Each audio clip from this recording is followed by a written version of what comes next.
నిజామాబాద్కు పసుపు బోర్డు ఇస్తా అన్నాం, ఇస్తున్నాం తీసుకోండి ఆ రైతులకు అని. చక్కెర కర్మాగారాన్ని ఇయ్యాలొచ్చి మాటలు చెప్తున్నాడు ఆయన. పసుపు గిట్టుబాటు ధర లేదు, ఎర్రజొన్నలు గిట్టుబాటు ధర లేదు, మొక్కజొన్న గిట్టుబాటు ధర లేదు. మీ చెరుకు కర్మాగారం తెరిచే పరిస్థితులు లేవు. ఇవేవి చెప్పలే. కాంగ్రెస్ పార్టీని ఈ దేశంలోనే లేకుండా చెయ్యాలి అని వారు అంటున్నారు. కాంగ్రెస్ ముక్త భారత్ అంటున్నాడు. నేను అడుగుతున్నా, కాంగ్రెస్ ముక్త భారత్ అంటే మేము ఇచ్చిన రిజర్వేషన్లు రద్దు చేయడమే కదా? కాంగ్రెస్ ముక్త భారత్ అంటే మేము ఇచ్చిన తెలంగాణను అవమానించడమే కదా? దీనికోసం నరేంద్ర మోడీ గారు 7 విమానాలు వేసుకొచ్చి మెదక్ జిల్లాలో మీటింగ్ పెట్టి మనల్ని తిట్టిపోతాడా? ఇదే కాదు, నేను ముఖ్యమంత్రి అయిన తర్వాత వారిని కలిసిన. హైదరాబాద్ నగరానికి మెట్రో రైలు కావాలి, మా నగరం విస్తరించింది, విశ్వ నగరం అయ్యింది, దీనికి మెట్రో రైలుకు అనుమతులు ఇవ్వండి, నిధులు ఇవ్వండి అన్న. అనా పైసి ఇవ్వలే, ఆ మాట ఊసెత్తలే. మూసీ రివర్ ఇవాళ మురికి కూపంగా మారింది. హైదరాబాద్ లో ఉండే కాలుష్యం అంతా మూసీ చెరువులోనే, మూసీ రివర్ లోనే పోతుంది. దాన్ని ప్రక్షాళన చేసి మూసీ రివర్ ఫ్రంట్ చేయాలి, మూసీ రివర్ డెవలప్మెంట్ ఫ్రంట్ కావాలి అని అడిగిన. ఏమాత్రం ఇయ్యలేదు.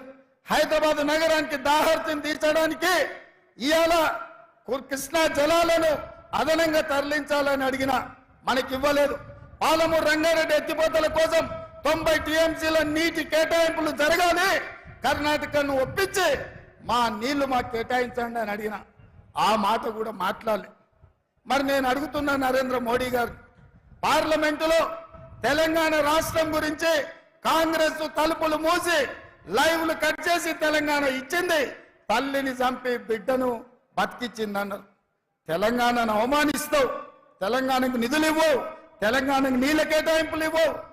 ఇవేవి చేయకపోను ఇవాళ ధైర్యంగా వచ్చి తెలంగాణలో ఓట్లు అడుగుతున్నాడు నరేంద్ర మోడీ గారు. మేము కుట్ర చేయలేదంటుడు. నేను మీడియా మిత్రుల ద్వారా ఇవాళ చెప్పదలుచుకున్నా, సాయంత్రం 5 గంటలకు హైదరాబాద్లో ప్రెస్ మీట్ పెట్టి ఏ విధంగా రాజ్యాంగాన్ని రద్దు చేయాలనుకున్నారో, రాజ్యాంగాన్ని రద్దు చేయడం ద్వారా, రాజ్యాంగాన్ని సమూలంగా మార్చడం ద్వారా ఎట్లా రిజర్వేషన్లు దెబ్బతీయాలనుకున్నారో ఆధారాలన్నిటిని కూడా 5 గంటలకు మీడియాకు విడుదల చేస్తా. దేశ ప్రధానమంత్రిగా అబద్ధాలు చెప్తున్నారు నరేంద్ర మోడీ గారు. మీ స్థాయికి, మీ హోదాకు ఇది తగదు. ప్రధానమంత్రి గారు, మీరు మీ పార్టీ 2000 సంవత్సరంలోనే రాజ్యాంగాన్ని సమూలంగా మార్చడానికి కమిషన్ను నియమించిండ్రు, మీరు గెజిట్ నోటిఫికేషన్ ఇచ్చిండ్రు. సాయంత్రం 5 గంటలకు 2000 సంవత్సరంలో రాష్ట్రపతి ప్రసంగంలో రాజ్యాంగం మార్పు గురించి బీజేపీ ప్రభుత్వం ప్రస్తావించింది, పార్లమెంటులో ప్రకటన చేసింది. ఈ వివరాలన్నిటిని కూడా ఈరోజు దేశ ప్రజలకు నేను విడుదల చేయదలుచుకున్నా. నేను మీరు రాజ్యాంగాన్ని మార్చాలనుకుంటుంటే, రిజర్వేషన్లు రద్దు చేయాలనుకుంటుంటే అది వద్దు.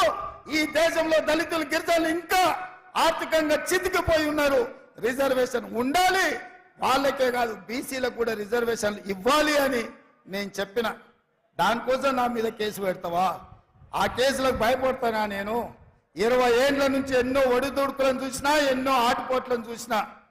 ఇవాళ మీరు అనుకుంటుందేమో గుజరాత్ నుంచి వచ్చి తెలంగాణ మీద పెత్తనం చేస్తామని.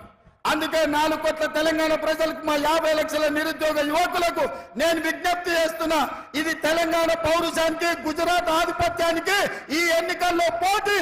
చూద్దాం తెలంగాణ పౌరుషం గెలుస్తుందో, గుజరాత్ ఆధిపత్యం గెలుస్తుందో నేను చూస్తా. మా రాష్ట్రం నుంచి వచ్చి, నా రాష్ట్రానికి వచ్చి, నా రాష్ట్ర నడిగడ్డ మీద నిలబడి ఈ రాష్ట్ర ముఖ్యమంత్రిని బెదిరిస్తున్నావంటే తెలంగాణ సమాజం ఎడ్డిదో గుడ్డిదో కాదు. నువ్వు భయపడితే భయపడడానికి ఇక్కడ ఎవరు అమాయకులు లేరు. ఖబర్దార్ ప్రధానమంత్రి గారు, మీరు అనుకుంటుందేమో తెలంగాణ గడ్డ మీదకి గుజరాత్ నుంచి వచ్చి బెదిరిస్తామని. ఇది నా ఊరు, ఇది నా ప్రాంతం. నా ఊరికి వచ్చి నన్నే బెదిరిస్తావా? నేనేం మాట్లాడినా రిజర్వేషన్లు రద్దు చేయొద్దని అడిగిన, రాజ్యాంగాన్ని మార్చొద్దని అన్నా. ఒకవేళ నీకు నచ్చితే నా మాట విను, నచ్చకపోతే నా ఇష్టం. రాజ్యాంగం మారితే రిజర్వేషన్లు రద్దు చేస్తానే ప్రజల్ని ఓట్లు అడుగు, ప్రజలే తీర్పిస్తారు ఎవరి పక్కన నిలబడాలను. అంతే తప్ప మీరు ఆలోచన చేయండి సోదరులారా. పక్కూరోడు మన ఊరికి వచ్చి మన ఊరు చౌరస్తలు నిలబడి మనల్ని అవమానించే విధంగా